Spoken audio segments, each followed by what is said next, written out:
এই রে খুব চাপ লাগছে রে, যাই একটু হাইগে আসি। কার এত বড় সাহস আমার ওয়াশরুম থেকে বদনা চুরি করছে? এই কে কোথায় আছিস? এদিকে আয়। স্যার অনেকদিন হয়ে গেছে আমরা কোনো কেস পাই না। আমরা সস্তা সিআইডি দেখে কেউ আমাদেরকে কোনো কাজ দেয় না। বলেন এখন কি করবেন? হরে এই যে ইন্টারনেট গিয়েছে আজকে 10-15 দিন হয়ে গিয়েছে, এই ইন্টারনেটের জন্য কিছুই হচ্ছে না। স্যার তো অনেক দিনে ওয়েবসাইটে ঢুকতে পারতেছে না।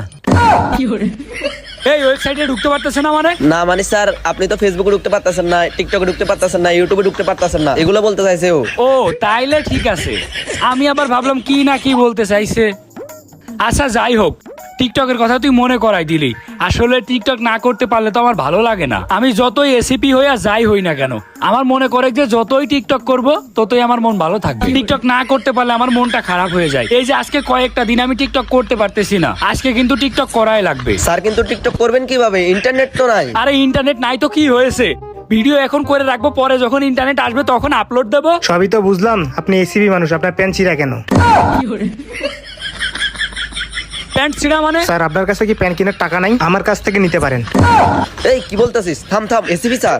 আসলে স্যারের ফ্যান কিনার টাকা আছে, স্যার ইচ্ছে করে ফ্যান কিনে না, কারণ স্যার একজন টিকটকার। ও আমার টিকটকার বলছে? টিকটকার বললে মনের ভিতরে একটু শান্তি শান্তি লাগে, নিজেকে নায়ক নায়ক মনে হয়। থামো দয়া থামো, আর প্রশংসা করতে হবে না। দয়া তুমি একটা কাজ করো তো, এই যে ধরো আমার ফোনটা ধরো, তুমি আমার একটা টিকটক ভিডিও নিয়ে দাও। আমি বহুদিন ধরে টিকটক করতে পারতেছি না, আমার মনের ভিতরে শান্তি লাগতেছে না। তুমি ক্যামেরাটা একটু ধরো তো, আমি একটু টিকটক করি। আমার ওয়াশরুম থেকে বদনা চুরি করে। কি হয়েছে ভাই? আরে বেটা আর বলিস না, আমার যে পরিমাণ চাপ দিছে আমার তো মনে হয় ডায়রিয়া হয়ে গেছে। আমি ওয়াশরুমে ঢুকছি, ওয়াশরুমে যাই দেখি বদনা নাই। কি বদনা নাই? বদনা আবার কি হয়েছে? আরে হরে, মানুষের রুচি এত খারাপ হয়ে গেছে, আজকাল টয়লেট থেকে বদনা চুরি করে। এখন কি করব বুঝতেছি না, আমার পেটেও তো চাপ দিছে, কি করা যায়? আচ্ছা ভাই আপনি সিআইডির ফোন দেন, ওরাই পারবে আপনার বদনা চোরকে বের করতে। ও হ্যাঁ তুই ভালো কথা বলছিস, আমাদের তো সস্তা সিআইডি আছে, দাঁড়া ওদেরকে আমি ফোন দিচ্ছি। তাড়াতাড়ি দেন তাড়াতাড়ি। দুষ্ট কোকিল ডাকে রে কুকু কুকু কুকু কুকু। এই মুহূর্তে আবার কে কল দিল? টিকটক করার সময় বিরক্ত করে। আচ্ছা দেখি তো কে কল দিল। হ্যালো, এসিবি বর্তমান স্পিকিং। ও আপনি বর্তমান, তাইলে অতীত কে? আমি বর্তমান, আমি অতীত। কোনো সমস্যা আছে? আপনি কি জন্য কল দিছেন? স্যার আপনাদের জন্য একটা কেস আছে। ওরে পাইছি, কেস পাইছি। আচ্ছা ঠিক আছে, কি কেস আছে? ছিনতাই হয়েছে, ধর্ষণ হয়েছে, নাকি কেউ মার্ডার হয়েছে? আরে না স্যার, এত ছোট কেস হবে কেন, অনেক বড় কেস হয়ে গেছে। আমার টয়লেট থেকে বদনা চুরি হয়ে গেছে। বদনা চুরি হয়ে গিয়েছে, এই জন্য আমাদেরকে কল দিয়েছেন? আমরা সস্তা সিআইডি বলে কি বদনা চুরির কেস লড়বো? আরে স্যার আপনারা তো সস্তা সিআইডি, এই জন্যই তো আপনাদের কাছে বদনা চোরের কেস লই আইছি। আর ভালো কেস হইলে তো পুলিশ স্টেশন যাইতাম।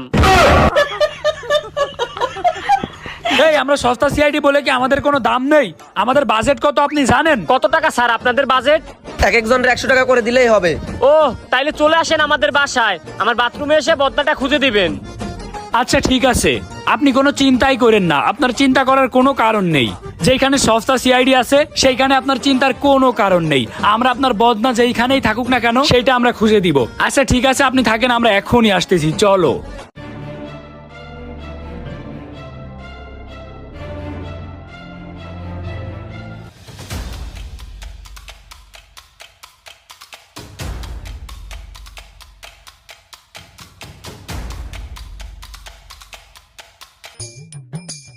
ও স্যার স্যার আপনারা আইছেন, এদিকে আসেন এদিকে আসেন স্যার। আমি টয়লেটে গেছি, যাইয়া দেখি আমার বদনা নাই টয়লেটে। এটা কোনো কাজ? আচ্ছা চলেন আমরা দেখতেছি। কোন টয়লেট, এইটা নাকি ওইটা? স্যার এই যে এই টয়লেট।